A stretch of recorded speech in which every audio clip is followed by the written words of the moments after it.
कि इतना कहते ही एक सफेद रोशनी ने कंकाल को चारों तरफ से घेर लिया, जो चैतन्य की सुप्रीम स्किल की पावर से नहा रहा था। 8 एलिमेंट्स मिलकर यूनिटी माना बना रहे थे, जो अब उसकी रगों में दौड़ने लगा। जैसे ही चैतन्य ने जाग जाओ कहा, उसका कमांड कंकाल की नेक्रोटिक एनर्जी से टकराया, एक जिंदा प्राणी की तरह। उसकी सुप्रीम स्किल ने यूनिटी माना के सीक्रेट्स से भरते हुए कंकाल की माना स्ट्रक्चर को ट्रांसफॉर्म करना शुरू किया। कंकाल में मौजूद डार्क और पॉइजन माना पर यूनिटी माना ने सभी एलिमेंटल माना के साथ मिलकर हवा में बमबारी करना शुरू किया और लाइट माना को नेक्रोटिक एनर्जी के ऑर्बिट में जबरदस्ती धकेल दिया। डार्क और लाइट माना जो एक दूसरे को कैंसिल करने वाले थे, अब डिस्ट्रक्शन की बजाय एक बॉन्ड बनाने लगे। यूनिटी माना के मिस्टीरियस और कॉन्ट्राडिक्टरी रिलेशन ने दोनों को एक दूसरे के साथ को एग्जिस्ट करने दिया। कंकाल को ऑब्जर्व करने से मिली जानकारी इस जागरण को गाइड कर रहा था। चैतन्य को यकीन था कि अगर उसे नेक्रोटिक एनर्जी कैसे काम करती है ये पता ना होता तो वो इस मरे हुए प्राणी को जगा ना पाता।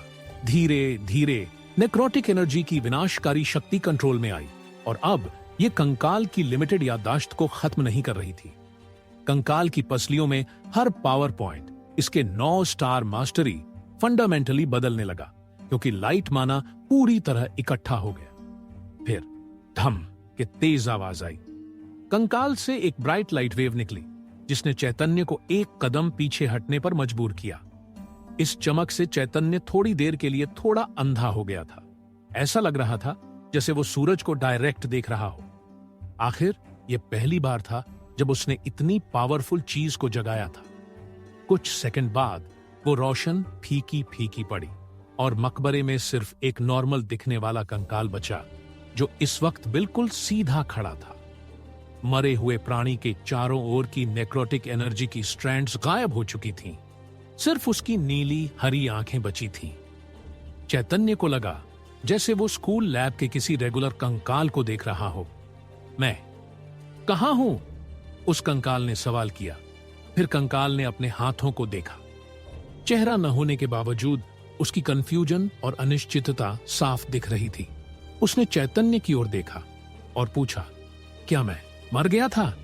चैतन्य ने हां में सिर हिलाते हुए जवाब दिया, हां, तुम मरे हुए थे और तुम अभी भी अपनी ही कब्र पर खड़े हो। चैतन्य की बात सुन कंकाल ने चारों ओर देखा, अपनी कब्र की स्ट्रक्चर को स्कैन किया। उसकी आंखों में कोई रिकॉग्निशन नहीं दिखा। समझ गया, तो क्या मैं ये मान लूं कि तुम वो जादूगर हो जिसने मुझे मौत से वापस लाया? कंकाल ने चैतन्य से सवाल किया। टेक्निकली नहीं, मैंने तुम्हें यहां मरे हुए प्राणी के रूप में पाया और तुम्हें जगाया। क्या तुम्हें याद है कि तुम कौन हो? चैतन्य ने उसी लापरवाही अंदाज में कंधे उचकाकर कंकाल से सवाल पूछा। अगर सर जॉनसन की बात पर यकीन करें तो यह मकबरा जनरल ग्रिवस का फाइनल रेस्टिंग प्लेस था। चैतन्य ने गेस किया कि यह शायद खुद ग्रिवस होगा। मुझे कुछ पता नहीं। मुझे नहीं याद कि मैं पहले कौन या क्या था, कंकाल ने कहा। लेकिन कंकाल ने अपनी हड्डियों को देखा। वो एक अदृश्य तलवार को पकड़ने की कोशिश कर रहा था। सिर्फ इसे इमेजिन करने से उसे घर जैसा फील हुआ। मैं शायद अपने पिछले जन्म में एक ग्रेट वॉरियर रहा हूंगा, कंकाल ने कहा। मेरे लिए हथियार चलाना उतना ही जरूरी और आसान है जितना कि सांस लेना। उसने अपने शरीर को देखा, कंफ्यूज्ड कि वो कैसे हिल और बोल रहा था। मुझे अपने पास्ट के बारे में कुछ नहीं पता, लेकिन मैं जानता हूं कि मरे हुए प्राणी का कोई दिमाग नहीं होता। वो सिर्फ कमांड्स और डिस्ट्रक्शन जानता है, कंकाल ने कहा। चैतन्य ने कुछ NHI कहा। उसने चैतन्य की ओर देखा और पूछा, क्या तुम कोई गॉड हो जिसने मुझे अपनी पावर से जिंदा किया है? नहीं नहीं, चैतन्य ने मासूमियत से हाथ दिखाते हुए कहा, मेरे पास बस स्पेशल पावर्स हैं और इसी वजह से मैं तुम्हें जिंदा कर पाया। लेकिन मैं सच में गॉड नहीं हूं। मुझे नहीं पता मेरी मौत के बाद कितना टाइम बीता, लेकिन मैजिक मेरी सोच से कहीं ज्यादा आगे बढ़ गया है। हमारे जमाने के ग्रैंड विजर्ड्स भी ये नहीं कर सकते थे, कम से कम। मुझे ऐसा लगता है कंकाल अपनी बातों से खुद कंफ्यूज्ड लग रहा था, जैसे उसे नहीं पता था कि वो ये बात कैसे जानता है। कुछ सेकंड बाद कंकाल ने कंफ्यूजन झटक दी और चैतन्य का सामना किया। तुम ही वजह हो कि मैं अभी जिंदा हूं, कंकाल ने कहा। मैं इसे फील कर सकता हूं। मेरी आत्मा तुम्हारी कर्जदार है। अरे नहीं, मैं बस काला जादू कैसे काम करता है ये समझना चाहता था, चैतन्य ने कहा। तुम जो चाहो कर सकते हो। मेरी तरफ से तुम आजाद हो। तुम चाहो तो अपनी जिंदगी अपने हिसाब से जी सकते हो। अगर ऐसा है तो मुझे अपने साथी के रूप में ले लो। भले ही मैं सिर्फ हड्डियां हूं, मुझे उनका यूज करना याद है। मेरा दिमाग अगर मेरे पास है भी तो पुराने नॉलेज से भरा है जो तुम्हारे काम आ सकता है। कंकाल ने चैतन्य से रिक्वेस्ट कर डाली। चैतन्य भी कंकाल की रिक्वेस्ट सुन हैरान रह गया। पावर्स के लिए अपनी जिंदगी बदलने के लिए कोई उसे अपने साथ रखने की बात करे तो चैतन्य को समझ आता था, लेकिन एक कंकाल उसे अपने साथी बनने की रिक्वेस्ट कर रहा था।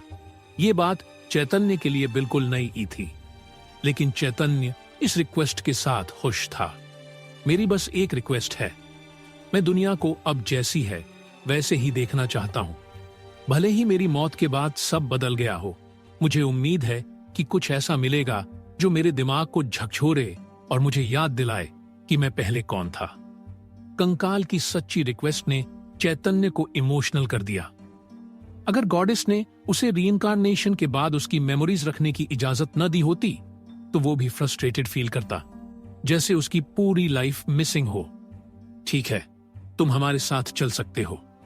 चैतन्य पुराने जमाने के 9 स्टार जनरल को रिजेक्ट नहीं करने वाला था और कंकाल की बातों से लग रहा था कि उसे अपनी पुरानी पावर्स का कुछ तो याद था। रुको जरा, टाइशन ने चैतन्य की छाया से बाहर कूदते हुए कहा। तुम कौन? ओ स्लाइमी वन? टाइसन की छाया को देखते ही कंकाल ने पूछा। मैं मास्टर का खास पेट हूं, पहला और इकलौता कंपेनियन। लेकिन चूंकि तुम थोड़े स्ट्रांग लगते हो, मैं तुम्हें हमारे साथ आने दूंगा, एक कंडीशन पर। चैतन्य के क्यूट से टायसन ने हमेशा की तरह तुरंत अपनी गुंडागर्दी और होशियारी दिखाते हुए कंकाल से कहा। कंकाल तुरंत टाइसन के सामने घुटनों पर बैठ गया। मैं तुम्हें अपने सीनियर की तरह मानूंगा। हो, मुझे नहीं पता था कि तुम इतने अच्छे हो। अब मुझे कोई प्रॉब्लम नहीं मास्टर। टाइसन पागलों की तरह हंसा और कंकाल की खोपड़ी पर कूद गया। चैतन्य को समझ नहीं आया कि उसे टाइसन को बताना चाहिए या नहीं कि वो 9 स्टार रियल्म फाइटर की खोपड़ी पर पैर रख रहा है। खैर, उसे मजा आ रहा था और जनरल को कोई फर्क नहीं पड़ रहा था। वैसे तुम क्या कहलाना चाहते हो? मैंने सुना है तुम्हारा नाम जनरल ग्रिवस या कुछ ऐसा था। टाइसन ने अपनी खुराफाती दिमाग के साथ सवाल किया। हम उस नाम का मेरे लिए कोई मतलब नहीं, कंकाल ने कहा। तो फिर तुम्हें क्या नाम दिया जाए? चैतन्य ने पूछा। कंकाल चैतन्य की तरफ देखकर बोला, ये फैसला मैं तुम पर छोड़ता हूं। आखिर तुमने ही मुझे दूसरी जिंदगी दी। तुम्हारा हक है कि तुम मेरा दूसरा नाम दो। तो फिर राका कैसा है? चैतन्य ने कहा। तो फिर तुम्हें क्या नाम दिया जाए? चैतन्य ने पूछा। कंकाल चैतन्य की तरफ देखकर बोला, यह फैसला मैं तुम पर छोड़ता हूं। आखिर तुमने ही मुझे दूसरी जिंदगी दी। तुम्हारा हक है कि तुम मेरा दूसरा नाम दो। तो फिर राका कैसा है?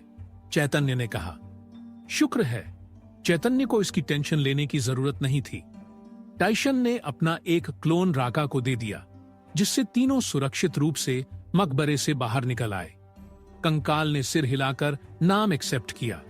फिर टाइसन ने अपने जूनियर को बधाई दी और उसे जूनियर के नियमों के बारे में बताना शुरू किया, जैसे रिस्पेक्ट देना और चैतन्य के सिर पर थपथपाने में सीनियर का फर्स्ट राइट। लगता है हमें बाहर निकलना चाहिए, ये कमरा ढाने वाला है। कमरे की हालत देखकर चैतन्य बोला। राका ने सारी नेक्रोटिक एनर्जी सोख ली थी, जिससे मकबरे में पॉकेट डायमेंशन को बनाए रखने के लिए कोई माना नहीं बचा था। कॉरिडोर पहले ही राका के साथ फाइट में तबाह हो चुका था और बाहर जाने का रास्ता ब्लॉक हो गया था। थोड़ी देर बाद चैतन्य, राका और टाइसन नया ऑर्किड टाउन लौट आए, जहां ड्रैगनबोन्स ने उनका गर्मजोशी से स्वागत किया। उन्हें चैतन्य की फिक्र हो रही थी और सभी काफी देर से चैतन्य का इंतजार कर रहे थे। जब चैतन्य ने अपनी छाया से सिग्नल भेजा कि वो सेफ है तो ड्रैगनाबॉर्न्स बिना रुके नया ऑर्किड टाउन लौट आए थे। लॉर्ड चैतन्य, शुक्र है आप ठीक हैं, चना ने खुश होकर कहा। भाई चैतन्य, तुम कहां चले गए थे? कोई मजेदार एडवेंचर हुआ हमारे बिना? जैक ने एक्साइट होकर पूछा।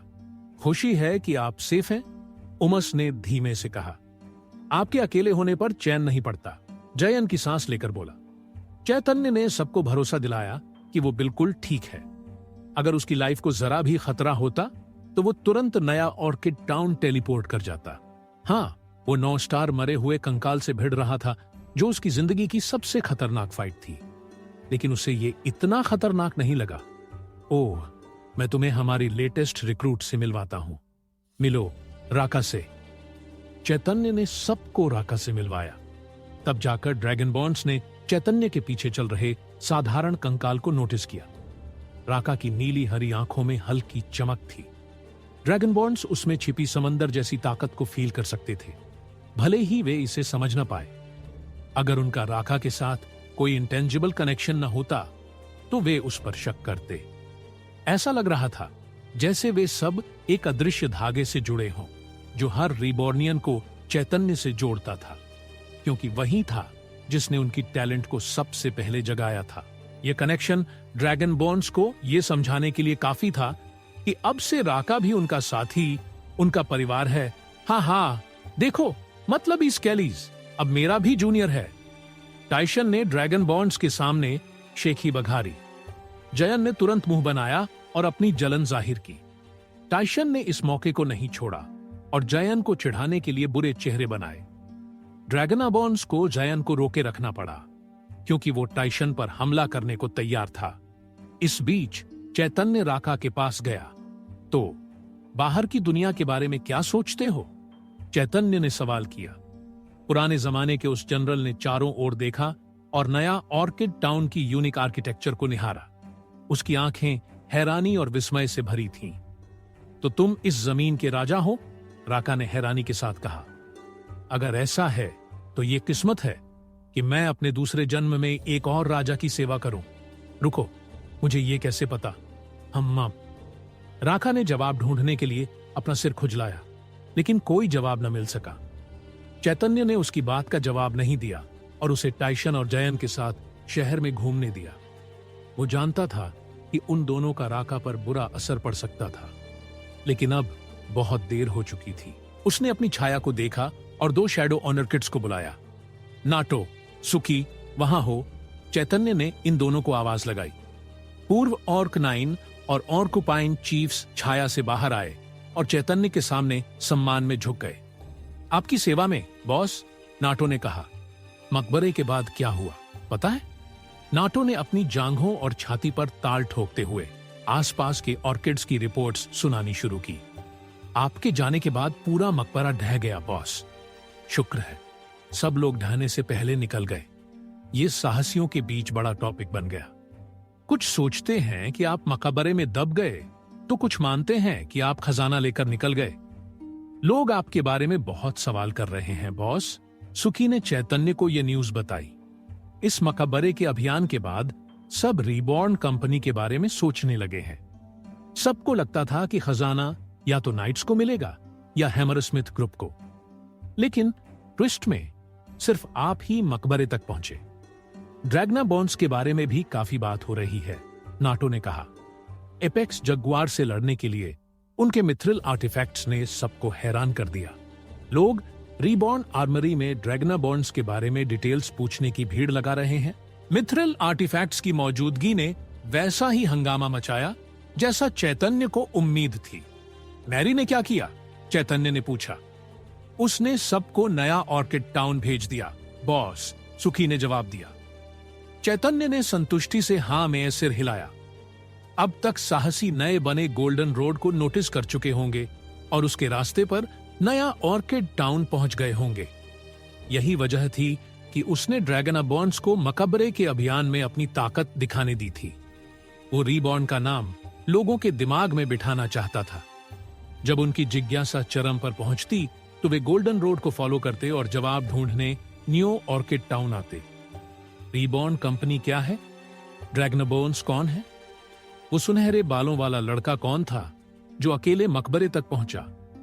नया ऑर्किड टाउन पहुंचने पर शहर की हर चीज से वे इतने हैरान हो जाते कि भूल जाते कि वे यहां क्यों आए थे। फिर उन्हें ब्लिंकिंग सिटी के बारे में पता चलता, जो उन्हें सीधे नेशन ऑफ रिबॉर्न तक ले जाता। ये था चैतन्य का प्लान, पेंड आइलैंड्स में ज्यादा विजिटर्स लाने का। गोल्डन रोड का यही मकसद था, एक कुकी क्रम पाथ जिसे लोग धीरे धीरे फॉलो करते और नेशन ऑफ रीबॉर्न तक पहुंचते, जहां उनके सारे सपने सच हो जाते। और जैसा चैतन्य ने सोचा, कुछ दिन बाद साहसियों का पहला बैच नया ऑर्किड टाउन पहुंचा। ये वही लोग थे जिन्होंने ड्रैगनाबॉर्न्स को 6 स्टार मरे हुए प्राणी को अकेले हराते देखा था। टेक्निकली ये गोल्डन रोड के पहले टूरिस्ट्स थे। शहर ने उनका स्वागत मुस्कुराहटों और चॉकलेट बार्स के साथ किया। इस बीच अंगद शहर में चर्चा गर्म थी। मकबरे के अभियान का रिजल्ट जल्दी ही कैपिटल सिटी तक पहुंच गया। पहले यह खबर सिर्फ हैमरस्मिथ जैसी कंपनियों तक थी, लेकिन वक्त के साथ यह जंगल की आग की तरह फैल गई। कई लोगों को यकीन नहीं हो रहा था कि एक अनजान कंपनी ऐसा कर सकती है। अंगद की टॉप एडवेंचर कंपनियों ने रीबॉर्न कंपनी का नाम तक नहीं सुना था। हाँ, कुछ लोग मार्केट में बिकने वाली चॉकलेट से नाम पहचान गए, लेकिन इससे और कंफ्यूजन बढ़ा। एक स्नैक कंपनी के पास आर्मरी, ये तो दो अलग अलग चीजें थीं। इतना ही नहीं, अफवाहें थीं कि रिबॉर्न के एडवेंचरर्स के पास मिथ्रिल रिलिक्स थे। ये ज्यादातर लोगों, खासकर अंगद की मेटलर्जी कंपनियों के लिए बेतुका था। वे जानते थे कि मिथ्रिल कितना रेयर है और दुनिया भर का पैसा होने पर भी इसे आसानी से नहीं खरीदा जा सकता। हैमरस्मिथ के लीडर ब्लैक को भी अपनी कंपनी को यकीन दिलाना पड़ा कि जो उसने देखा वो रियल था। सर जॉनसन को भी कोर्ट में बाकी नाइट्स की शक की नजरों का सामना करना पड़ा। हर कोई रिबॉर्न कंपनी के बारे में कयास लगा रहा था, लेकिन किसी को नहीं पता था कि उनकी अपनी छायाएं उनके पैरों तले अननेचुरली हिल रही थीं और बदल रही थीं। जॉनसन को भी कोर्ट में बाकी नाइट्स की शक की नजरों का सामना करना पड़ा। हर कोई रिबॉर्न कंपनी के बारे में कयास लगा रहा था, लेकिन किसी को नहीं पता था कि उनकी अपनी छायाएं उनके पैरों तले अननेचुरली हिल रही थीं और बदल रही थीं। मकबरे के अभियान के कुछ दिन बाद नया ऑर्किड टाउन में चीजें शांत हो गईं। राका ने प्राचीन काल के 9 स्टार जनरल की अपनी स्किल्स तुरंत दिखानी शुरू कर दी। ऐसा लग रहा था जैसे उसने पिछले जन्म की सारी फिजिकल कॉम्बैट टेक्निक्स अभी भी बरकरार रखी थीं। अब वह रिबॉर्नियंस और ड्रैगनाबॉर्न्स को ट्रेनिंग दे रहा था, जो उसे पता था, सब सिखा रहा था। ड्रैगनबॉर्न्स के लिए ये एक वेकअप कॉल था, क्योंकि शोक राका अपनी ट्रेनिंग में सख्त था। वो सुबह तड़के सबको उठाकर दौड़ाता, जब सूरज अभी क्षितिज पर भी नहीं चढ़ा होता। हाँ हाँ भाई चैतन्य, हेल्प, जयन हाफते हुए बोला। नया ऑर्किड टाउन के चक्कर लगाने से पूरी तरह थक चुका था। चैतन्य ने रिबॉर्नियंस को देखा जो जमीन पर लुढ़क गए थे। राका ड्रैगनबॉर्न्स पर और सख्त था, उन्हें 10 गुना ज्यादा मेहनत करवा रहा था। ये सब ठीक तो है ना? चैतन्य ने राका से थोड़ा टेंशन में पूछा। हाँ चैतन्य, भले ही मेरी मौत के बाद ये दुनिया बहुत बदल गई हो, मुझे यकीन है कि इन नौजवानों की फिटनेस बिल्कुल भी अच्छी नहीं है। ये हमारे जमाने के रेगुलर सोल्जर्स से भी बेहतर नहीं। तुम्हारे किंगडम के जनरल बनने के लायक तो बिल्कुल भी नहीं। कम से कम मुझे ऐसा लगता है। मुझे याद नहीं, हाँ, तुम बूढ़े हो, हमने ऐसा सुना था, लेकिन तुम्हें देखकर ऐसा क्यों नहीं लगता? तुम अभी भी हमसे ज्यादा बेहतर दिख रहे, जयन राका पर चिल्लाया, क्योंकि राका की कराई ट्रेनिंग के बाद जयन और बाकी ड्रैगनाबॉर्न्स की हालत खराब हो चुकी थी। अरे सुनो तुम मेरी बात, मेरे अलावा किसी और जूनियर पर चिल्लाना मना है, टाइशन ने राका की खोपड़ी के ऊपर से कहा। उफ, चैतन्य को किंग होने के नाते इस ट्रेनिंग से छूट मिली थी। भले ही वो खुद को किंग नहीं मानता था, लेकिन अगर ट्रेनिंग स्किप करने की इजाजत मिलती तो वो ये रोल तुरंत लपक लेता। आखिरकार यूनासी और एग्जा उसके पास आईं। दोनों राका को शक की नजरों से देख रही थीं। सर चैतन्य, आपका ये दोस्त कौन है? एग्जा ने पूछा। उसकी नजरें कंकाल पर ऊपर नीचे घूम रही थीं। ओह, ये मुझे कहीं से मिला है, चैतन्य ने जवाब दिया। क्यों? तुम इसे पहचानती हो या कुछ और जानती हो इसके बारे में? एग्जा ने ड्रैगन बोन्स और रीबॉर्नियंस को अजीब अजीब पोज में ट्रेनिंग करते देखा। ऐसा लग रहा था जैसे वे कोई अनोखी कॉम्बैट टेक्निक प्रैक्टिस कर रहे हों, जो उसने पहले कभी नहीं देखी थी। वो pure physical fighting style, physical strength पर उसका फोकस। मैंने ऐसी स्टाइल के बारे में सिर्फ एक बार सुना था, उसने धीमे से कहा। जब मैं उस ऑर्गेनाइजेशन का हिस्सा थी, मेरे गुरु कृष्ण ने मुझे एक पुराना स्क्रॉल दिखाया था। मैंने बस उसकी झलक देखी थी, लेकिन मुझे यकीन है कि ये ड्रैगनाबॉन्ड्स की ट्रेनिंग से काफी मिलता जुलता है। उसे क्या कहते हैं? चैतन्य ने पूछा। सम्राट का मार्ग, एग्जा ने कहा। चैतन्य ने सोचा और महसूस किया कि ये उसकी थ्योरी से मैच करता है। क्योंकि राका प्राचीन काल का जनरल था, तो उसे उस जमाने की फाइटिंग टेक्निक्स की मास्टरी होगी। लेकिन कहा जाता है कि ये मार्ग समय के साथ खो गया था। यहां तक कि स्वर्गीय नाइट्स के पास भी कोवान सिटी में मिले कुछ टूटे फूटे स्क्रॉल्स ही हैं। अगर ड्रैगनाबॉन्ड्स यही सीख रहे हैं, तो ये शख्स कौन है? एग्जा ने चैतन्य को सब बताकर पूछा। चैतन्य ने जंगल की ओर देखा। ये राका है, ये एक रीबॉर्नियन है, उसने जवाब दिया। कुछ समय बाद गोल्डन रोड का कंस्ट्रक्शन इतना आगे बढ़ चुका था कि दूर से अंगद शहर की झलक दिखने लगी थी। जल्द ही कैपिटल सिटी को पता चल जाता कि वे क्या कर रहे हैं। यूना के मुताबिक उनके खुद अंगद शहर जाकर इसका ऐलान करना बेहतर होगा, बजाय इसके कि वे खुद इसे डिस्कवर करें। इससे तुम्हें स्ट्रैटेजिक एडवांटेज मिलेगा, यूनासी ने कहा। अगर तुम मैजिक टावर के मास्टर और नाइटली कोर्ट के हेड नाइट का भरोसा जीत लोगे, तो तुम्हारे पास इतना इन्फ्लुएंस होगा कि शहर गोल्डन रोड को अपने सिस्टम में शामिल कर लेगा। मुझे टावर मास्टर से मिलना आता है, चैतन्य ने कहा, लेकिन नाइट्स से कनेक्ट करना नहीं पता। चिंता मत करो, मैं खुद को इंट्रोड्यूस करूंगी और कोर्ट में मीटिंग की रिक्वेस्ट करूंगी। मुझे लगता है कि मकबरे में तुमने जो किया, उसके बाद वे तुम्हारा स्वागत जरूर करेंगे। यूनासी उस बात का जिक्र कर रही थी कि चैतन्य ने रीबॉर्नियंस की रियल पावर दिखाई थी, उनके ढेर सारे मिथ्रिल आर्टिफैक्ट्स के जरिए।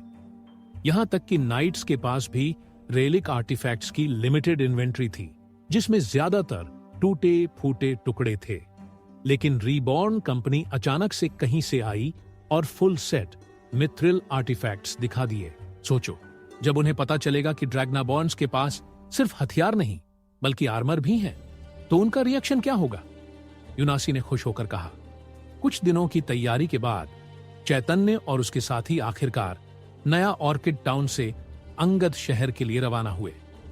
चैतन्य अपने साथ राका, ड्रैगनाबॉन्ड्स, यूनासी और उसके एस्कॉर्ट्स और कुछ रीबॉर्नियंस को सपोर्ट के लिए ले गया। बेशक टाइशन और शैडो ऑर्किड्स हमेशा छाया में मौजूद थे, हर चीज पर नजर रखते हुए। ये एक बड़ा मौका था, क्योंकि ये पहली बार था जब चैतन्य कोवान सिटी में ऑटोमोबाइल्स दिखाने जा रहा था। हालांकि नया ऑर्किड टाउन में कार्स देखना आम हो चुका था, लेकिन ये कोवान सिटी के बाकी सोसाइटी से इतना कटा हुआ था कि वहां किसी को इसके बारे में कुछ पता ही नहीं था। लेकिन जैसे ही चैतन्य इसे अंगद शहर में दिखाएगा, ये खबर बाकी टेरिटरीज में भी फैल जाएगी। ये चैतन्य के प्लान का हिस्सा था, ग्लोबल रैंकिंग में गोल्डन 500 में जगह बनाना। इस प्लान का अहम हिस्सा था जिमी, नेशन ऑफ रीबॉर्न का जर्नलिस्ट कॉरेस्पॉन्डेंट। वो चैतन्य के साथ अंगद शहर आया था, उम्मीद में कि उसकी कंपनी उसका रिसर्च पेपर पब्लिश करेगी। उम्मीद थी कि ये रीबॉर्न कंपनी को रैंकिंग में ऊपर ले जाएगा। जो जर्नी हफ्तों की होनी चाहिए थी, वो गाड़ियों की स्पीड और एफिशिएंसी की वजह से कुछ ही दिनों में पूरी हो गई। अगर गोल्डन रोड का कंस्ट्रक्शन अंगद शहर तक पूरा हो गया होता, तो ये टाइम और कम होता। चैतन्य एक चट्टान पर खड़ा था, जहां से दूर अंगद शहर का नजारा दिख रहा था। उसने मैजिक टावर को दूर से देखा। वो अब भी शहर को डैमेज से बचाने वाले जटिल जादू और स्पेल्स को सेंस कर सकता था। यह ब्लिंकिंग सिटी के मैजिक टावर से बहुत अलग नहीं था। मैजिक टावर के बगल में एक खाई से घिरा किला था, जहां अंगद शहर का रूलर रहता था, और यह किला नाइटली कोर्ट द्वारा प्रोटेक्टेड था। जिसमें ऑर्डर के नाइट्स और स्क्वायर्स शामिल थे।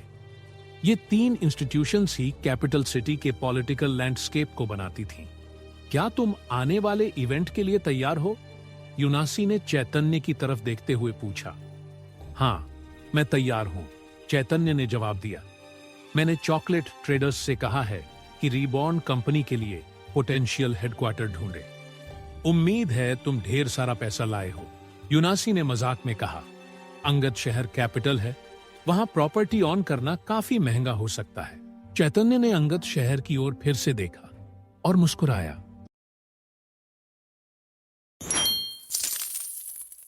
हाँ, मैं तैयार हूं, चैतन्य ने जवाब दिया। मैंने चॉकलेट ट्रेडर्स से कहा है कि रीबॉर्न कंपनी के लिए पोटेंशियल हेडक्वार्टर ढूंढे। उम्मीद है तुम ढेर सारा पैसा लाए हो, यूनासी ने मजाक में कहा। अंगद शहर कैपिटल है, वहां प्रॉपर्टी ऑन करना काफी महंगा हो सकता है। चैतन्य ने अंगद शहर की ओर फिर से देखा और मुस्कुराया। सुबह होते ही अंगद शहर की दीवारों पर तैनात सैनिकों को दूर से गड़गड़ाहट की आवाज सुनाई दी। वे अपनी चौकियों पर पहुंचे और दूरबीन से शोर की वजह तलाशने लगे। तभी उन्होंने देखा विशाल मेटल के मॉन्स्टर्स फ्लैट ग्राउंड पर तेजी से दौड़ रहे थे। सैनिकों ने तुरंत घंटियां बजाईं और अपने सीनियर्स को खबर दी। ज्यादातर सैनिक युद्ध की तैयारी में जुट गए, ये सोचकर कि दुश्मन ने उन्हें घेर लिया है। लेकिन जैसे ही ये खबर अंगद शहर के हर ऑफिसर तक फैली, आखिरकार ये एक दाढ़ी वाले मैजिशियन के कानों तक पहुंची, जो मैजिक टावर की सबसे ऊंची मंजिल पर था। वहां से उसे पूरा शहर और आसपास का इलाका दिखता था। उसने चैतन्य की गाड़ियों को मैदानों में घोड़ों से भी तेज दौड़ते देखा। उसके हाथ में एक स्क्रॉल थी। प्रिय ट्रायस, टावर मास्टर, मेरे दोस्त का अपने शहर में स्वागत करे। वो भले ही छोटा लगे, लेकिन उसका दिल साफ है। इसे मुझ पर नहीं, अपने लिए एक फेवर समझें। चैतन्य के साथ जुड़ना आपके और सबके लिए अच्छा है। आपका मिनन। ट्रायस ने दीवारों पर टेलीपोर्ट होने से पहले एक बार फिर दूर की गाड़ियों को देखा। सैनिक जो अपने कवच उठाने दौड़ रहे थे, टावर मास्टर के अचानक प्रकट होने पर हैरान रह गए। माननीय ट्रायस, क्या आप इस दुश्मन से लड़ने आए हैं? एक सैनिक ने पूछा। मैजिशियन ने ना में सिर हिलाया और बोला, मैं तुम्हें गलत फहमी से बचाने आया हूं। वे दुश्मन नहीं है। मेरा सुझाव है कि तुम हथियार और लड़ाकों को वापस बुला लो, वरना इस मैटर में मैजिक टावर को दखल देना पड़ेगा। सैनिकों ने हवा में तैरते टावर मास्टर को देखा, कंफ्यूज कि वो क्या करे। कुछ सेकंड बाद महल से एक मैसेंजर आया और चिल्लाया, झूठा अलार्म! उनका वेलकम पूरी विनम्रता से करना है। सैनिकों ने एक दूसरे को देखा और विशाल क्रॉसबो को डिसेबल करना शुरू किया। ट्रायस ने महल की ओर देखा और बुदबुदाया, लगता है रीबॉर्न कंपनी में उनकी भी दिलचस्पी है। कौन नहीं चाहेगा, खासकर जब उनके पास जो है उसकी अफवाहें फैल चुकी हैं। चैतन्य की गाड़ियां आखिरकार अंगद शहर पहुंच गईं। दूर से वो दीवारों से झांकते जिज्ञासु चेहरों को अपनी मेटल गाड़ियों को देखते हुए देख सकता था। यूनासी तुरंत बाहर निकली। चैतन्य उसके ठीक पीछे था। उसने यूनासी को मॉनरी परिवार का लोगो गार्ड्स को दिखाते देखा, जिन्होंने तुरंत गेट खोल दिया। चैतन्य ने अंगद शहर को स्कैन किया और गेट्स के आसपास भीड़ जमा होते देखी। तभी उसे एक स्ट्रॉन्ग मिस्टिकल आर्ट्स यूजर की प्रेजेंस फील हुई। हवा में माना असामान्य रूप से उत्तेजित था, ऊपर की ओर इशारा कर रहा था। चैतन्य ने उस दिशा में देखा और एक बूढ़े आदमी को देखा, जिसकी दाएं आंख पर निशान था, जो हवा में तैर रहा था। उसका रोब हवा में लहरा रहा था। आप टावर मास्टर होंगे? चैतन्य ने कहा, हवा में उड़कर बूढ़े के पास पहुंचते हुए। हा, मिन सही था। तुम मिस्टिकल आर्ट्स में डरावने टैलेंटेड हो। ट्रायस को देखते ही चैतन्य बोले, बिना रह ना सका। ऐसा क्यों कह रहे हैं? ट्रायस ने चैतन्य से पूछा। मैं तुमसे अपनी प्रेजेंस छिपाने की कोशिश कर रहा था। हाई लेवल स्पेल्स के बावजूद मैं तुम्हारी नजरों से नहीं छिप सका। इम्प्रेसिव। मेरा नाम ट्रायस वॉडीप है और मैं अंगद शहर का टावर मास्टर हूं। बूढ़े ट्रायस ने सम्मान से सिर झुकाकर चैतन्य से इंट्रोड्यूस किया। मेरे बारे में सुना है? चैतन्य ने ट्रायस से पूछा। मिन, तुम्हारे बारे में बात करना बंद नहीं करता, ट्रेयस ने कहा। तुम नहीं जानते होंगे कि उसने कितने खत भेजे, सब बिल्ट फैमिली के जीनियस लड़के की तारीफ में। चैतन्य मुस्कुरा दिया। मैंने अफवाहें भी सुनी हैं। नौजवान कहते हैं तुम सिर्फ मिस्टिकल आर्ट्स में ही टैलेंटेड नहीं हो, बल्कि अपने दादाजी की स्किल्स भी ले आए हो। मिन कहता है कि तुमने साउथ के वेस्टलैंड्स में अपनी नेशन बनाई, रेगिस्तान में पैराडाइज क्रिएट किया। इतना ही नहीं, तुमने हाल ही में जनरल ग्रिवस के मकबरे को जीतकर बड़ा कारनामा किया। इससे हायर सर्कल्स में खलबली मच गई। मैं सोच रहा था कि क्या यह सब सच है, लेकिन तुम्हारी मेटल गाड़ियां देखकर मुझे लगता है कि यह सच का सिर्फ एक हिस्सा है। चैतन्य ने फिर से उसी अंदाज में कंधे उचकाए और तारीफ से थोड़ा अनकंफर्टेबल होकर बोला, शायद, लेकिन थैंक्स। शहर में कोई ठिकाना है? अगर नहीं तो मैं अपने टावर को तुम और तुम्हारे साथियों के लिए टेम्परेरी होम ऑफर करता हूं, ट्रेयस ने कहा। रुकिए, हमारा कोर्ट भी आपको अपने स्टेबल्स में जगह देता है। चैतन्य ने नीचे देखा और सर जॉनसन को कुछ नाइट्स के साथ गेट्स पर आते देखा। हेलो चैतन्य, काफी वक्त हो गया आपसे मिले, तो कैसे है आप? सर जॉनसन ने सीने पर हाथ रखकर सम्मान दिखाते हुए कहा। एम गुड, चैतन्य ने जवाब दिया।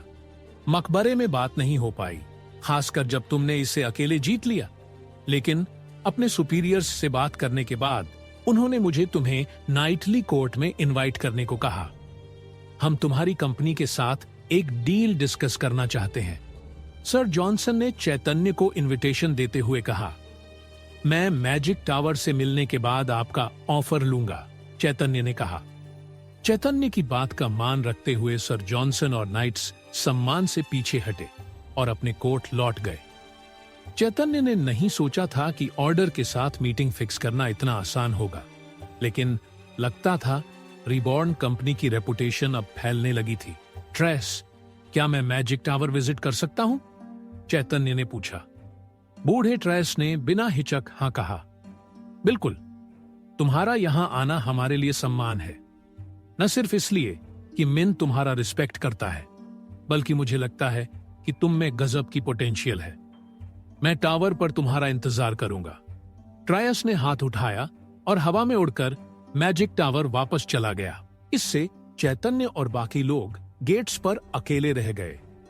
यूनासी ने गार्ड्स के साथ पहले ही कुछ अरेंजमेंट्स कर लिए थे और अब वे अंगद शहर में अपनी मर्जी से घूमने को फ्री थे। चैतन्य का पहला मिशन था रहने की जगह ढूंढना। ये रीबॉर्न कंपनी का फाइनल हेडक्वार्टर और रीबॉर्न मॉल की लोकेशन होने वाला था। आदर्श रूप से वो चाहता था कि ये शहर के सेंटर में हो, लेकिन उसे पता था कि ऐसी जगह हासिल करना टफ होगा। यह सिर्फ पैसे की बात नहीं थी, बल्कि ये भी कि क्या वो जगह अवेलेबल भी है। चैतन्य, अंगद शहर में वेलकम। चॉकलेट ट्रेडर्स को चैतन्य और उसके ग्रुप का स्वागत करने में ज्यादा वक्त नहीं लगा। चैतन्य ने ऑटोमोबाइल यूज किया और उसे सड़कों पर चलाया, जिससे सबको घोड़े रहित गाड़ियों का जादू देखने को मिला। इससे काफी हंगामा मचा, क्योंकि लोग इस नए व्हीकल की एक झलक पाने के लिए सड़कों पर उमड़ पड़े। चॉकलेट ट्रेडर्स को चैतन्य और उसके ग्रुप का स्वागत करने में ज्यादा वक्त नहीं लगा। चैतन्य ने ऑटोमोबाइल यूज किया और उसे सड़कों पर चलाया, जिससे सबको घोड़े रहित गाड़ियों का जादू देखने को मिला। इससे काफी हंगामा मचा, क्योंकि लोग इस नए व्हीकल की एक झलक पाने के लिए सड़कों पर उमड़ पड़े। चैतन्य ने शना और यूनासी को रीबॉर्न कंपनी के अरेंजमेंट्स संभालने दिए और खुद अंगद शहर की सैर पर निकल पड़ा। उसने उन्हें बताया कि यह एक साइंटिफिक एक्सपेरिमेंट है, ताकि वह इस नए जगह की वाइब्स और इवेंट्स को ऑब्जर्व कर सके। बेशक लोग कयास लगा रहे थे कि वह बस चिल कर रहा है। टाइशन का उसके साथ होना इस बात को और कंफर्म करता था कि वह इस नए शहर में बस रिलैक्स करना चाहता था। शुक्र है, एक नेशन का लीडर होने का फायदा यह था कि वह जो चाहे कर सकता था। उसे किसी के ऑर्डर फॉलो करने की जरूरत नहीं थी। तो चैतन्य अंगद शहर की गलियों में घूमने निकला। उसकी यूनिक मिडीवल आर्किटेक्चर और कल्चर को निहारते हुए पत्थर की सड़कों पर घोड़ा गाड़ियां सरपट दौड़ रही थीं और उनकी तेल की खुशबू के साथ चर्चे भी हर जगह बिखर रहे थी। इस दुनिया के लोगों के लिए ये नॉर्मल था। चैतन्य घूमता रहा, खाने पीने की चीजों, लोगों और हर उस चीज को गौर से देखता रहा जो उसे दिख रही थी। उसे अजीब लगा कि यहां इतने कम डेमी ह्यूमंस दिखे। वे थे जरूर, लेकिन ब्लिंकिंग सिटी जितनी तादाद में नहीं थे। उसने सुना था कि कैपिटल सिटीज में रहने का खर्चा इतना ज्यादा है कि डेमी ह्यूमंस को यहां सरवाइव करना मुश्किल पड़ता है। तभी टाइशन इधर उधर भटक रहा था और शहर की लो क्वालिटी लाइफ को जज कर रहा था जब चैतन्य को सड़क पर डेमी ह्यूमंस का एक अजीब ग्रुप दिखा। कुछ डेमी ह्यूमन टीनेजर्स एक स्टबल की सफाई कर रहे थे और अंदर के घोड़ों की देखभाल कर रहे थे। वे सामने वाले इंस्टैब्लिशमेंट के वर्कर्स लग रहे थे। वेलकम इन वहां काम कर रहे लोगों ने झुककर ग्रीट करते हुए कहा। चैतन्य सड़क के बीच रुक गया और सामने की सराय को देखने लगा। ये ज्यादातर लकड़ी से बनी थी। शायद ये अस्तबल कुछ दशक पुरानी थी। इसका रेनोवेशन हाल में नहीं हुआ था, क्योंकि चैतन्य ने सड़ी लकड़ी और गलते तख्तों के निशान देखे। पहले देखे गए हाई क्लास इंस्टैब्लिशमेंट्स जो पत्थर के थे, उनकी तुलना में ये काफी खराब हालत में था। ये तो जिक्र करने की जरूरत ही नहीं कि ये जगह शहर के स्लम एरिया में थी। वेलकम इन ऐसी जगह नहीं लगती थी जहां ढेर सारे कस्टमर्स आते हों। लेकिन जितनी भी इंटरेस्टिंग ये बिल्डिंग थी, चैतन्य की शुरुआती जिज्ञासा इमारत में नहीं बल्कि उन डेमी ह्यूमंस में थी जो इसकी केयर कर रहे थे। वे दो पैरों पर खड़े थे, उनके शरीर पर फर था और उनकी पूंछ फर्श पर घिसट रही थी। चैतन्य ने उन्हें पहचान लिया। वे वही स्पीशीज थी जिसे उसने सबसे पहले पेंडाईलैंड्स में जगाया था। वे मैनकीज थे, लेकिन यहां के मैनकीज और पेंडाईलैंड्स के मैनकीज में बड़ा डिफरेंस था। इनके फर रेड थे। मैनकीज प्रजाति रेड मैनकीज, type demi human, difficulty element कोई नहीं। पहले की तरह ये स्पीशीज सबसे लो लेवल थी, जिनमें माना वील्ड करने की कोई एफिनिटी नहीं थी। बेशक चैतन्य ने इसे बदल दिया था। अब मैनकीज नेशन ऑफ रिबॉर्न में सबसे टैलेंटेड ग्रुप थे। उनकी प्रोडक्शन, एग्रीकल्चर और इंजीनियरिंग स्किल्स की वजह से नेशन कुछ ही सालों में इतना डेवलप हो गया था। तभी चैतन्य की नाक में खुजली हुई। इतने टाइम बाद यह फीलिंग हुई थी कि उसे लगा शायद ये फर्श पर पड़ी घोड़ों की ड्रॉपिंग्स की रिएक्शन है, लेकिन नहीं, ये उसकी स्किल का कमाल था जो उसे ये बता रही थी कि ये रेड मैनकीज उसे जबरदस्त टैलेंटेड इंडिविजुअल्स तक ले जा सकते हैं। आखिरी बार उसे ये फीलिंग ड्रैगनाबॉर्न्स को देखने के बाद से मिली थी। अगर इन रेड मैनकीज में ड्रैगन बॉर्न्स जितना भी टैलेंट हुआ तो वे नेशन ऑफ रिबॉर्न के लिए जरूरी ग्रुप साबित होंगे। इस पॉसिबिलिटी से एक्साइटेड चैतन्य तुरंत पलटा और रेड मैनकीज से इंट्रोड्यूस किया। Hello sir, welcome to welcome in, एक ने धीमे से कहा, आंखें मिलाने में स्ट्रगल करते हुए। Welcome sir. बाकियों ने भी उस रेड मंकी को फॉलो किया। चैतन्य ने टाइशन को सिग्नल भेजा और वायलेट स्लाइम ने तुरंत अपने क्लोन्स को रेड मैनकीज की छायाओं में भेज दिया। इस कनेक्शन के साथ चिंटू 3 ने उनके पोटेंशियल टैलेंट्स को स्कैन किया। मैंने पता लगाया कि इनमें से एक वायु स्वॉर्ड्समैन बन सकता है, दूसरा रेसलर ऑफ द माउंट, और बाकी कई के पास भी सिमिलर टैलेंट्स हैं। प्रोडक्शन में टैलेंट नहीं है? चैतन्य ने चिंटू 3 से पूछा। हर येलो मैनकी में इंजीनियरिंग, फार्मिंग, स्मिथिंग या किसी न किसी प्रोडक्शन का टैलेंट था। चैतन्य को चिंटू 3 से जवाब मिला, लेकिन लगता था कि ये रेड मैनकीज फाइटिंग में माहिर थे। हालांकि सैंपल ग्रुप अभी छोटा है, यह मानना सेफ है कि रेड मैनकीज की natural affinity physical strength use करने में है। चैतन्य इन रेड मनकी को देखने के बाद दिमाग में प्लान्स बना रहा था। इन स्किनी हड्डी जैसे मैनकीज को देखकर फाइटिंग टैलेंट पहली चीज नहीं सोचती थी। एक्सक्यूज मी, क्या आप इस सराय के ओनर हैं? चैतन्य ने एक रेड मंकी से पूछा। उन्होंने तुरंत ना में सिर हिलाकर मना किया। नो नो नो सर, हम बस यहां हेल्प करते हैं, उन्होंने कहा। तो आप सब एम्प्लॉइज हैं? चैतन्य ने पूछा। नहीं सर, हम कर्ज में हैं, दूसरे मंकी ने दुखी होकर बताया। तभी चैतन्य को सराय के अंदर से कुछ हलचल सुनाई दी। कुछ सेकंड बाद एक सूट वाला आदमी तनाव और उलझन में बाहर निकला, लेकिन जाने से पहले एक दूसरा आदमी प्लेन व्हाइट शर्ट और ओवरऑल्स में बाहर आया और सूट वाले से गुजारिश करने लगा, आपको ऐसा नहीं करना चाहिए। इनकी इंफॉर्मेशन लेने से ये सब मुसीबत में पड़ सकते हैं। आप तो चले जाएंगे, लेकिन झेलना इन्हीं लोगों को होगा। चौगा पहने उस आदमी ने कहा, तुमने इन सबको को बंदी बनाकर रखा गया है, जिनसे ये सारे काम फ्री में करवाते हुए। चैतन्य ने हैरानी से पूछा, मेरे पास और ऑप्शन नहीं है। मैं अब अथॉरिटीज को और नहीं रोक सकता। मेरे मालिक ने खुद कर्ज लेकर इसे बनवाया था, लेकिन अगर मैंने कुछ नहीं किया तो वे इस जगह की हर चीज जब्त कर लेंगे। सूट वाला बहुत दुखी लग रहा था, जैसे कोई टफ डिसीजन लेने वाला हो। चैतन्य ने जवाब के लिए रेडमैन कीज की ओर देखा। यहां क्या हो रहा है? उसने पूछा। उन्होंने बताया कि चौगा वाला आदमी सराय का ओनर था और सूट वाला डेट कलेक्टर। लगता था कि सराय का बिजनेस इन दिनों अच्छा नहीं चल रहा था और ओनर रेंट पे करने में फेल हो रहा था। 1 महीने की बकाया फीस के बाद म्युनिसिपल अथॉरिटीज सराय को जब्त करने की कगार पर थीं। अजीब बात थी कि डेट कलेक्टर यहां कैश पेमेंट के लिए प्रेशर बनाने नहीं आया था, बल्कि वो अपना पैसा देकर डेट की डेडलाइन बढ़ाने की कोशिश कर रहा था ताकि ओनर का बोझ कम हो। मुझे इस जगह की वाइब पसंद है, डेट कलेक्टर ने कहा। मेरे डेमी ह्यूमन दोस्त हैं और अगर ये सराय न होती तो वे यहां नहीं रह पाते। ये इकलौती जगह है जो उनके लिए इतनी सस्ती है।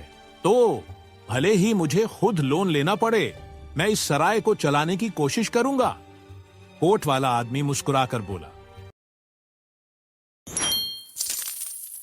मुझे इस जगह की वाइब पसंद है, डेट कलेक्टर ने कहा। मेरे डेमी ह्यूमन दोस्त हैं और अगर ये सराय न होती तो वे यहां नहीं रह पाते।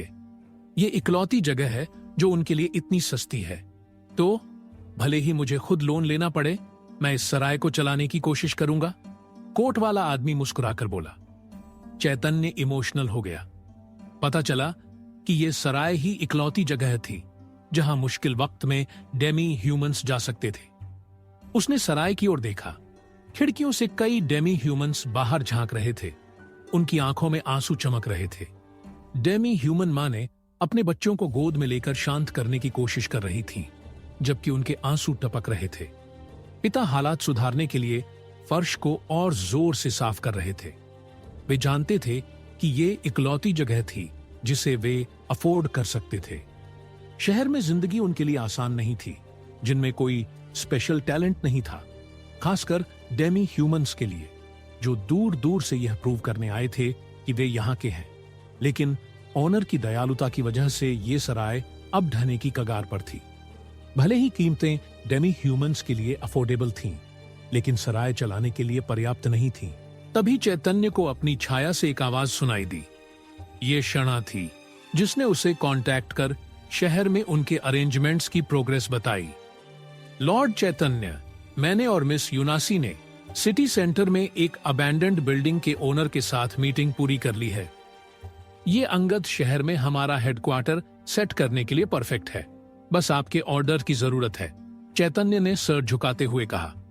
चैतन्य कुछ सेकंड चुप रहा, फिर उसने सराय में परेशान डेमी ह्यूमंस को देखा।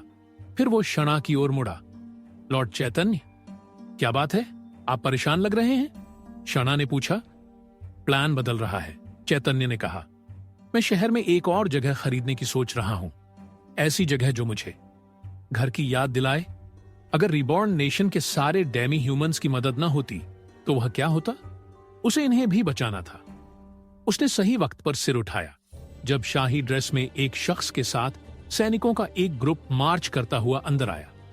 सराय में मौजूद सबके उदास चेहरों को देखकर यह गेस करना मुश्किल नहीं था कि यह शख्स ओनर से किराए की जमीन को ऑफिशियली वापस लेने आया था। हेलो, मैं यहां सिटी गवर्निंग बॉडी की ओर से वेलकम इन के मामले को हैंडल करने आया हूं। आपके और म्युनिसिपल अथॉरिटीज के बीच हुए कॉन्ट्रैक्ट के मुताबिक ये प्रॉपर्टी अब ओरिजिनल ओनर द्वारा जब्त की जाएगी, क्योंकि 3 महीने से रेंट पेंडिंग है। शाही ड्रेस वाले शख्स ने स्क्रॉल पढ़ते हुए कहा। बल्कि 6 महीने से रेंट नहीं दिया गया। प्लीज, क्या आप हमें और टाइम दे सकते हैं? सराय के ऑनर ने हाथ जोड़कर गुजारिश की। सैनिकों ने ऑनर को रॉयल के पास पहुंचने से रोका, जबकि रॉयल ने खुद इजाजत दी थी। मुझे माफ करें, रॉयल ने कहा। मैं चाहकर भी आपकी मदद नहीं कर सकता। ये कॉन्ट्रैक्ट मैजिकली बाइंडिंग है। आप जानते हैं कि मैजिक कॉन्ट्रैक्ट तोड़ने की क्या सजा होती है? खतरनाक नतीजे। सराय का ओनर जानता था कि रॉयल के पास कोई चॉइस नहीं थी। मैं जानता हूं, माफी मांगता हूं, गलती सिर्फ मेरी है, ऑनर दुखी होकर बोला ना। उसकी आंखें बोझ से ढसी थीं। उसने सराय में डेमी ह्यूमंस की ओर देखा और उनके लिए आंसू नहीं रोक पाया। अब यह सराय ढहने वाली थी। वे सब कहां जाएंगे? ये सोचकर उसका दिल बैठा जा रहा था। रॉयल ने गहरी सांस ली और सैनिकों को सिग्नल दिया कि डेमी ह्यूमंस को प्रॉपर्टी से हटाना शुरू करे। उसकी आंख के बीच में खड़े सुनहरे बालों वाले लड़के की ओर देखा। अगर मैं डेट पर सारे रेंट पे कर दूं तो? चैतन्य ने रॉयल से पूछा। सराय का ऑनर और आसपास के सारे डेमी ह्यूमंस ने चैतन्य को देखा। उनकी आंखों में उम्मीद की हल्की चमक जागी, जो जल्दी ही फीकी पड़ गई। एक बच्चा क्या कर सकता था? यंग मैन, माफ करें, लेकिन मेरा debt total 1 lakh gold coins का है। शायद तुम्हें समझ ना आए, लेकिन स्मिथ्स को भी इतना कमाने के लिए 5 साल काम करना पड़ता है, ऑनर ने कहा।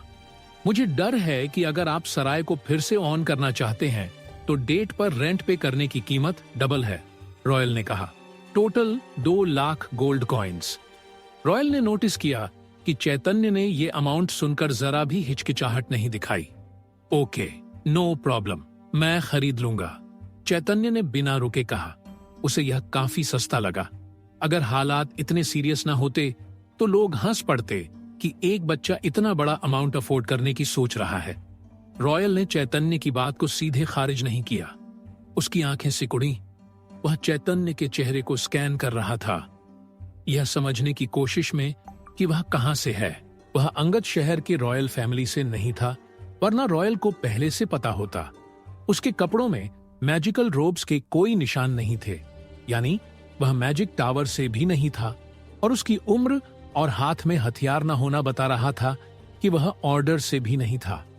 किसी कंपनी का इनहेरिटर होना ही इकलौता ऑप्शन था। लेकिन रॉयल को चैतन्य की बैकग्राउंड का कोई जवाब नहीं मिला।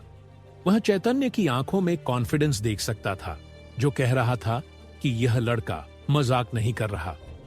भले ही तुम इसे अफोर्ड कर सको, यह मामला पहले ही किसी और बायर को पास कर दिया गया है, रॉयल ने कहा। उन्होंने सिटी के साथ डील फाइनल कर ली है कि यह जमीन उनकी होगी, रॉयल ने चैतन्य से कहा। चैतन्य ने रॉयल के हाथ में स्क्रॉल को देखा। क्या ये इस टेरिटरी का कॉन्ट्रैक्ट है? चैतन्य ने पूछा। हाँ, ये है। रॉयल कुछ और कह पाता, इससे पहले उसने फील किया कि स्क्रॉल उसके कंट्रोल से छिन गया। ये क्या कर रहे हो तुम? अचानक से स्क्रॉल रॉयल के हाथों से हवा के झोंके की तरह निकल गया। स्क्रॉल सीधे चैतन्य की हथेलियों में लैंड कर गया, जिससे वह कॉन्ट्रैक्ट को पूरा पढ़ सका। क्योंकि रॉयल ने कहा था कि यह मैजिकली बाइंडिंग कॉन्ट्रैक्ट है, इसका मतलब था कि यह माना और मैजिक से भरा था। बेशक चैतन्य को बस इसे सिग्नल करना था और यह उसके पास आ गया। यह उसकी सुप्रीम स्किल थी। चिंटू 3, क्या तुम इस कॉन्ट्रैक्ट का एनालिसिस कर सकते हो और मेरे लिए यह जमीन खरीदने का रास्ता ढूंढ सकते हो? चैतन्य ने चिंटू से कहा। समझ गया, चिंटू 3 बोला। 5 सेकंड भी नहीं बीते कि उसका पर्सनल AI असिस्टेंट जवाब लेकर आ गया। यह जवाब चैतन्य के दिमाग में लहर की तरह आया। इसमें लिखा है कि एक बार जमीन जब्त होने के बाद इसे खरीदने वाले को उस टेरिटरी के लिए बिड करने के लिए 1 महीने की ग्रेस पीरियड मिलेगी। चैतन्य ने रॉयल से पूछा। हाँ, रॉयल ने सिर हिलाया, अभी भी चैतन्य के हाथ में स्क्रॉल को अविश्वास से देखते हुए।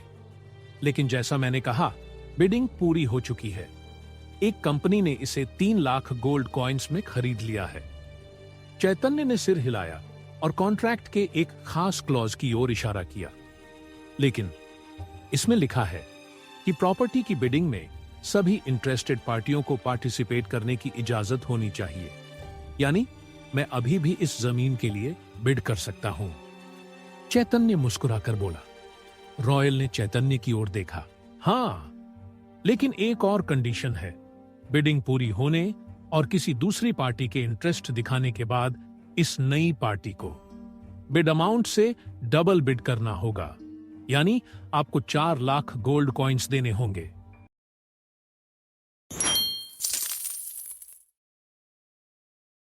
Hey listeners, don't like लेकिन इसमें लिखा है कि प्रॉपर्टी की बिडिंग में सभी इंटरेस्टेड पार्टियों को पार्टिसिपेट करने की इजाजत होनी चाहिए, यानी मैं अभी भी इस जमीन के लिए बिड कर सकता हूं, चैतन्य मुस्कुराकर बोला। रॉयल ने चैतन्य की ओर देखा। हाँ, लेकिन एक और कंडीशन है। बिडिंग पूरी होने और किसी दूसरी पार्टी के इंटरेस्ट दिखाने के बाद इस नई पार्टी को बिड अमाउंट से डबल बिड करना होगा, यानी आपको 4 लाख गोल्ड कॉइन्स देने होंगे। डेमी ह्यूमंस सिहर उठे। रॉयल ने जो कीमत बताई वह इतनी भारी थी कि उनकी कल्पना से बाहर थी। इस रकम ने उनके मौजूदा लाइफ को बनाए रखने के सपनों को चकनाचूर कर दिया। बिना शक उन्हें सरवाइव करने के लिए जंगल में वापस कैंप करना पड़ेगा, या इससे भी बुरा उन्हें पेंडाई लैंड्स में फेंक दिया जाएगा। कैपिटल में रहने की यही प्रॉब्लम है, यहां सांस लेने से भी ज्यादा पैसा भरना जरूरी है। सराय के ओनर ने परेशान होकर कहा, हमें अपनी जमीन कहीं और सेट करनी होगी जहां स्ट्रगलिंग लोगों के लिए ज्यादा सहारा हो। उसने हिम्मत दिखाने की कोशिश की, लेकिन उसकी टूटी आवाज से उसकी सच्ची उदासी झलक रही थी। कहीं जाने की कोई जरूरत नहीं, तुम सब यही रहोगे, मैं अब ये पूरी जगह खरीद लूंगा, चैतन्य ने ऑनर को रोकते हुए कहा। चैतन्य के एक छोटे से इशारे पर 2 शैडो ऑर्किड्स प्रकट हो गए। रॉयल और उसके सैनिकों को बिल्कुल अंदाजा नहीं था कि ये ऑर्किड्स कहां से और कैसे आ ढाके। उन्हें देखकर सबको ही ऐसा लग रहा था मानो पलक झपकते ही उभर आए हों। यह अजीब था क्योंकि उनका विशाल कद 10 मीटर दूर से भी ट्रेंड सैनिकों को अलर्ट कर देता। बिना कुछ बोले एक ऑर्किड ने कहीं से एक बड़ी लेदर की थैली निकाली जो चैतन्य के साइज की आधी थी, और घुटनों पर बैठकर उसे चैतन्य को सौंप दी। चैतन्य ने मैजिक से थैली उठाई और रॉयल के पैरों के पास फेंक दी। इससे हुई भारी खनक ने सबको हैरान कर दिया। आवाज इतनी वजनदार थी कि रॉयल लगभग सदमे में जाने वाला था। जब रॉयल और उसके गार्ड्स ने ऊपर देखा, चैतन्य सड़क पर अकेला था। उन विशाल ऑर्किड्स का कोई निशान नहीं था। वे जितनी तेजी से आए उतनी ही तेजी से गायब हो गए, जिसके बाद सब सोच में पड़ गए कि क्या वे सिर्फ उनकी इमेजिनेशन थे या हकीकत में यहां 10 मीटर लंबे ऑर्किड आए थे। ये 5 लाख गोल्ड कॉइन्स हैं, चैतन्य ने कैजुअली कहा। अगर तुम आज ही कॉन्ट्रैक्ट फाइनल कर दो तो बाकी पैसे तुम्हारे। एक पल के अविश्वास के बाद रॉयल ने हिम्मत जुटाई और थैली की डोरी खोली। जैसे ही उसने ऐसा किया, उसके चेहरे पर सुनहरी चमक उभरी और उसकी आंखों के सामने शुद्ध गोल्ड कॉइन्स का ढेर लग गया। रॉयल ने कांपते हाथों से एक सिक्का उठाया और उसे ध्यान से चेक किया। उसकी रॉयल बैकग्राउंड की वजह से उसे ढाले गए गोल्ड की ऑथेंटिसिटी का अंदाजा हो गया। हाल ही में ढाला गया, उसने सिक्के पर छोटी छोटी स्क्रैचेस देखते हुए कहा। फिर उसकी नजर नीचे लिखे छोटे से शब्द पर गई। उस पर लिखा था BR। ये कौवान सिटी में नहीं बना, यानी ब्लिंकिंग सिटी के गोल्ड कॉइन्स है। चैतन्य से साफ शब्दों में रॉयल से कहा।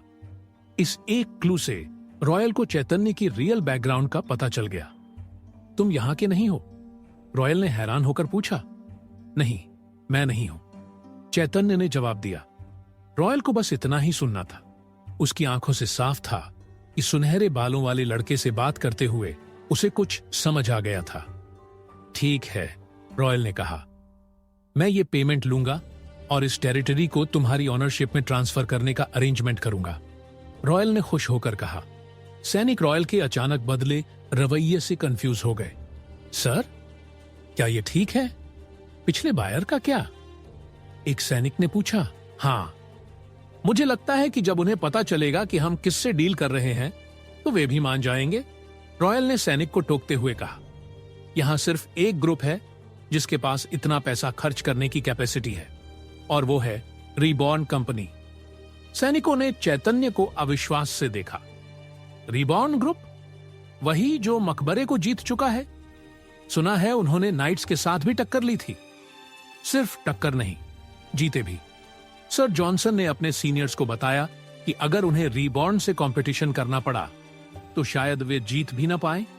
रॉयल ने कहा, जो साफ तौर पर इनसाइडर इन्फो का प्रिविलेज रखता था। आपको कैसे यकीन कि ये उनमें से है?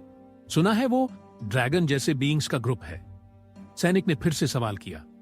रॉयल ने चैतन्य की ओर देखा, जो सराय के थैंकफुल डेमी ह्यूमंस से घिरा था। इसे इंट्यूशन कहो। उन ऑर्किड्स को देखा? ऐसे डेमी ह्यूमंस किसी ह्यूमन को की बातों को नहीं मानते, भले ही उसके पास दुनिया भर का पैसा हो। उस लड़के ने उनका रिस्पेक्ट कमाया है, वरना वे उसे फॉलो न करते, रॉयल ने जवाब दिया। सैनिकों ने चैतन्य की ओर एक बार फिर देखा। अब कहां जाए? उन्होंने रॉयल से पूछा। कैसल, उसने कहा। ड्यूक को पता करना होगा कि यहां क्या हुआ। वो रिबॉर्न के लोगों से मिलना चाहता है, खासकर जब से कॉन्ग्लोमरेट्स ने अपनी वॉर्स शुरू की है। इस बीच सराय में डेमी ह्यूमंस एक दूसरे को सवालों से भरी नजरों से देख रहे थे, जैसे उन्हें यकीन न हो कि हार की कगार पर वे बच गए। कौन सोचता कि एक अनजान शख्स सराय को फिर से कंट्रोल में ले लेगा? यंग मैन, सराय का ऑनर चैतन्य के पास आया। आप इस सराय का क्या करेंगे? ऑनर ने पूछा। टेंशन मत लो, हमारे लॉर्ड चैतन्य जरूर तुम सबका ख्याल रखेंगे, शर्णा ने खुश होकर जवाब दिया। यूनासी और बाकी के डेमी ह्यूमंस भी वहां सही वक्त पर पहुंच गए, जिससे बाकी डेमी ह्यूमंस हैरान रह गए। उनकी महंगी ड्रेसेस देखकर वे ह्यूमन रॉयल्स जैसे लग रहे थे। उन्होंने कभी डेमी ह्यूमंस को इतने खुश नहीं देखा था। मजा आया? चैतन्य ने उनसे पूछा। तुम्हें तो जरूर आया होगा, यूनासी ने मुंह बनाकर कहा। हम तो डील फाइनल करने ही वाले थे। फिर उसने डेमी ह्यूमंस को देखा, जो खुशी से गले मिल रहे थे, यह जानकर कि उनका घर नहीं जाएगा। लेकिन लगता है ये एक अच्छे काम के लिए था। उसने चैतन्य को कंधे से हल्का धक्का देते हुए मुस्कुराते हुए कहा। चैतन्य ने सराय के ओनर की ओर देखा और हाथ बढ़ाया। मैंने आपको अपने आप से मिलवाया नहीं, मैं चैतन्य हूं। पोलो नाम के ओनर ने खुद और सराय के बाकी डेमी ह्यूमंस का इंट्रोडक्शन दिया। यह सराय मुझे मेरे पिता से विरासत में मिली। उन्होंने इसे अनल्की ह्यूमंस और डेमी ह्यूमंस के लिए एक सुरक्षित जगह के रूप में बनाया था। मैं बस उस ट्रेडिशन को जारी रखने की कोशिश कर रहा हूं, पोलो ने मुस्कुराते हुए बताया। चैतन्य ने सराय के डेमी ह्यूमंस को देखा। ज्यादातर ने फटे पुराने कपड़े पहने थे, जिन पर परमानेंट ग्रीस के दाग थे। उन सभी के कपड़े लगभग चिथड़े जैसे हो चुके थे, और इन कपड़ों के पीछे सिर्फ स्किन और हड्डियां थीं, जो कम से कम संसाधनों में गुजारा कर रहे थे। ये सैड सीन था। आखिर नेशन ऑफ रीबॉर्न में उनकी प्रजाति के डेमी ह्यूमंस फल फूल रहे थे। वहां कैट पीपल अपनी चपलता और स्पीड के लिए फेमस थे, जो परफॉर्मिंग आर्ट्स और जिम्नास्टिक्स में यूजफुल थी। लिजर्ड पीपल अपनी स्ट्रेंथ और एक्रोबैटिक्स के लिए जाने जाते थे। फिर भी यहां उन्हें सरवाइव करने के लिए जॉब्स ढूंढने में स्ट्रगल करना पड़ रहा था। मैं इस सराय को नए तरीके से रिबिल्ड करने का प्लान कर रहा हूं। इसे अंगद शहर में हमारी कंपनी के ऑपरेशंस का बेस बनाऊंगा। मैं तुम सबको एक चॉइस दूंगा, या तो तुम नई बिल्डिंग में रहो और काम करो, या ब्लिंकिंग सिटी में अपने भाइयों के साथ हमारे नेशन में वापस जाओ। चैतन्य ने सभी डेमी ह्यूमंस को ऑफर दे दिया। डेमी ह्यूमंस उसे कंफ्यूज्ड नजरों से देख रहे थे। शना ने इसे मौका समझा और खुद बाकी रिबॉर्नियंस का इंट्रोडक्शन दिया। उसने डेजर्ट में पैराडाइज की स्टोरीज सुनानी शुरू की कि कैसे यह एक ऐसी जगह हो सकती है जिसे वे घर कह सकें। मैं इसे देखना चाहता हूं, एक डेमी ह्यूमंस बोला। मेरा फैमिली अभी भी ब्लिंकिंग सिटी में है, शायद वे भी आपके नेशन में ज्वाइन कर चुके हों। दूसरे ने उम्मीद के साथ कहा ना, वो जगह यहां से भी बेहतर लगती है, प्लीज हमें वहां रहने की परमिशन दें। एक डेमी ह्यूमंस हाथ जोड़कर रिक्वेस्ट करते हुए बोला।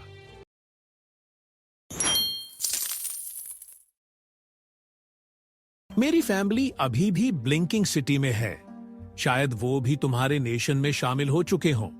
दूसरे ने उम्मीद भरी आवाज में कहा, वो जगह यहां से कहीं बेहतर लगती है, प्लीज हमें वहां रहने की इजाजत दो। एक डेमी ह्यूमन ने हाथ जोड़कर गुहार लगाई। अंगद सिटी के ज्यादातर डेमी ह्यूमंस ने यहां रहने की उम्मीद लगभग छोड़ दी थी। वो सिर्फ इसलिए रुके थे क्योंकि उन्हें यकीन था कि कोई और जगह उन्हें स्वीकार नहीं करेगी।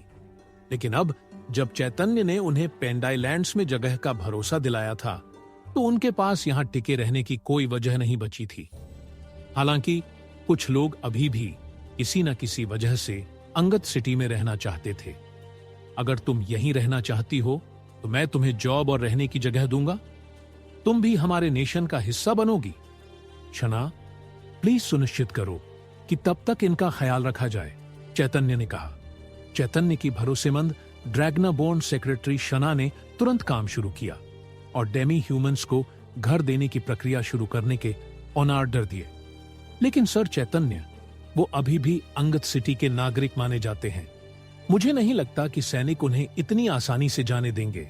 सराय मालिक पोलो ने चिंता जताई। मैंने सब संभाल लिया है, यूनासी ने कहा। बस थोड़ी सी पेपर वर्क की जरूरत है।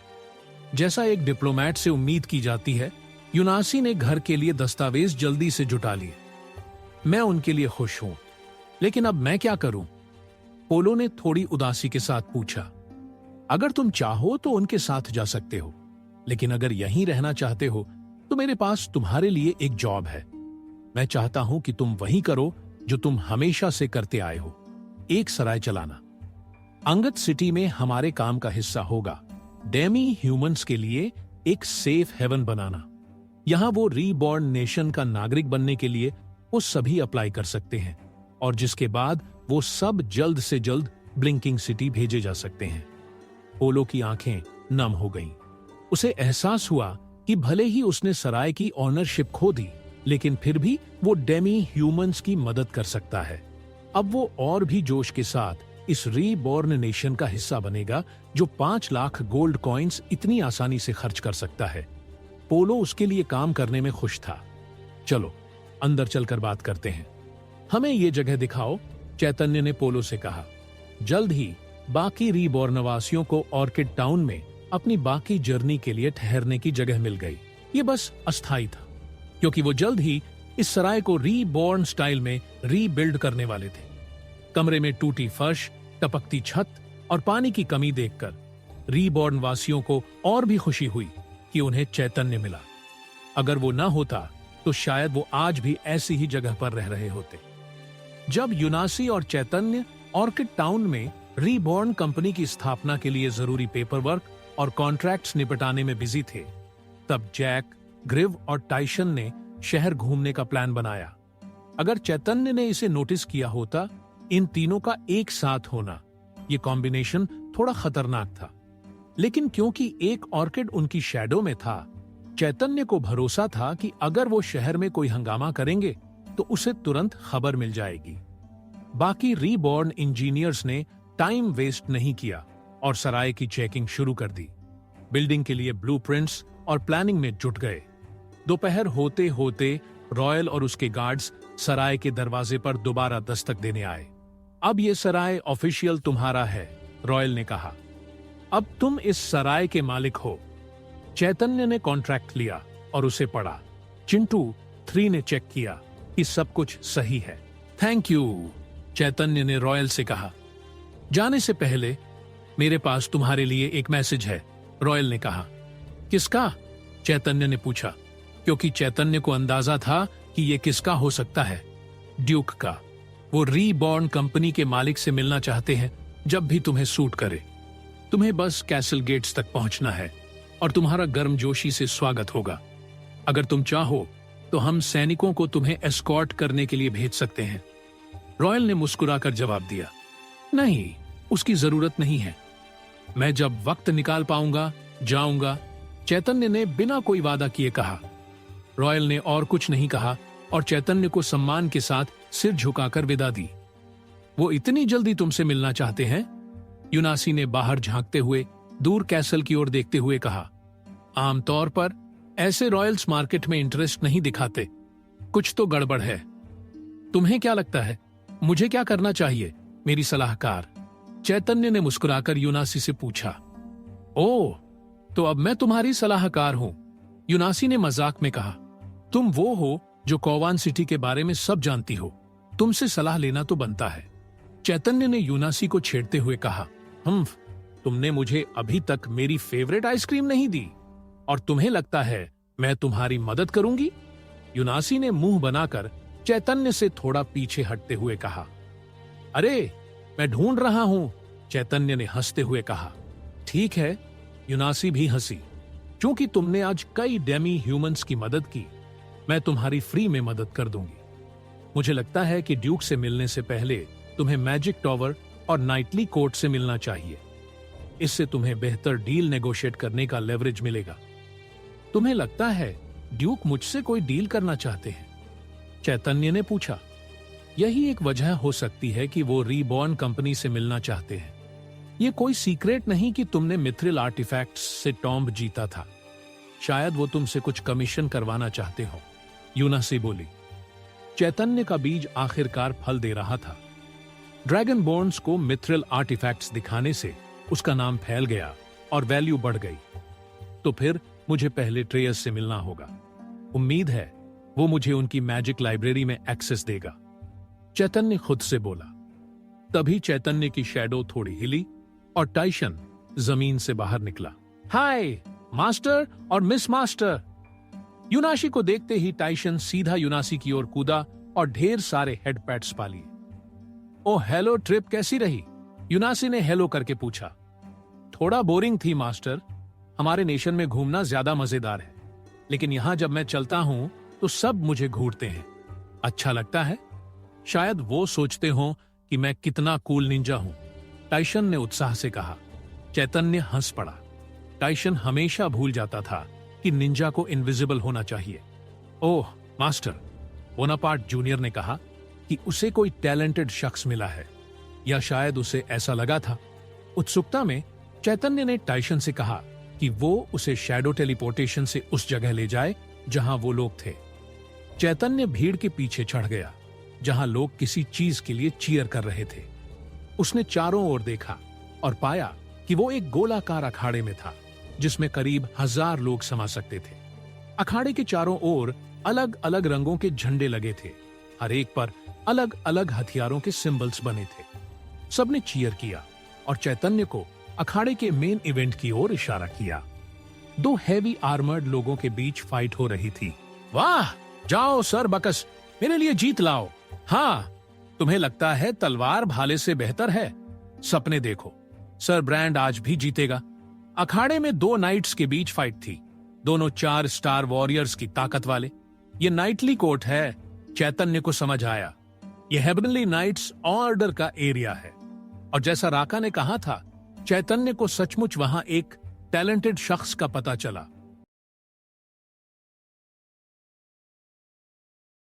तभी